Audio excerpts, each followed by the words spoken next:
study the format. We're going to have a bit of a round robin, and I'm just going to introduce some senators who are going to profile, just for 2 minutes, some of the bills that they're working on, some of the ideas that they have. And then after, we'll stick around for individual questions, so we'll do that on a one-on-one basis.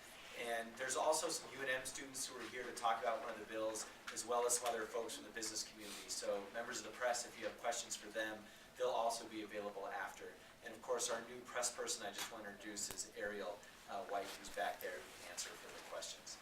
So to start out with, is Michael gave a really good overview, our majority leader, and I'll just share the following.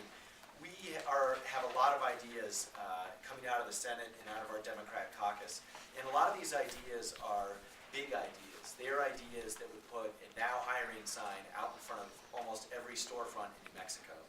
And that's why we're excited about this package, because we think it'll make a difference right away. And we have to go through the legislative process, and we have to figure out which bills may work and which ones don't, and the amendments and so forth. But the idea here today is we're going to share with you some ideas that will really move the needle on job creation in the short term in New Mexico. So to start with, we're going to touch on a few industries, and one industry that is critical to economic-based jobs is our manufacturing industry. Senator Sapien has some legislation on that.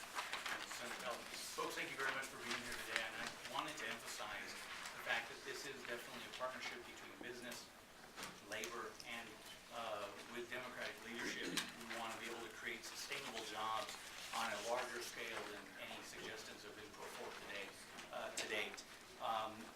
Two of the measures that I'm honored to carry as part of the HIRE initiative is Senate Bill 42, which we're calling the Reinvest in Manufacturing Act.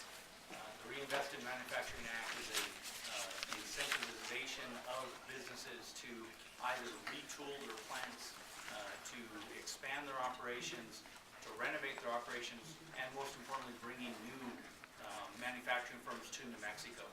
And the key about this legislation is it requires true investment in New Mexico. We're going to ask businesses to invest in New Mexico before we start the incentivization side of the game. So Senate Bill 42 will target the manufacturing industry, and as we know, we've been slipping and losing ground in that arena, and Senate Bill 42 is drafted in a way to bring that focus back and bring businesses back to New Mexico, or how businesses expand New Mexico to put our New Mexicans back to work. Not other state, not people from other states, but New Mexicans, put them back to work. The other bill that I have the honor of carrying is Senate Bill 138, and this speaks to the agricultural concern that Senator Sanchez brought up. We have some great businesses within our agricultural community, but yet we have not done an adequate job of really partnering with them to make sure that they have an ability to increase their operations or bring operations back to New Mexico. So the Senate Bill 138 is targeted at agricultural operations for expansion of their equipment purchases and or their construction projects.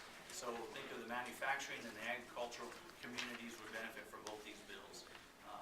The Democrats have shown that we are pro-business. I get teased a lot that I'm a business Democrat, and I embrace that title. Democrats have put people to work for years, and we'll continue to do that.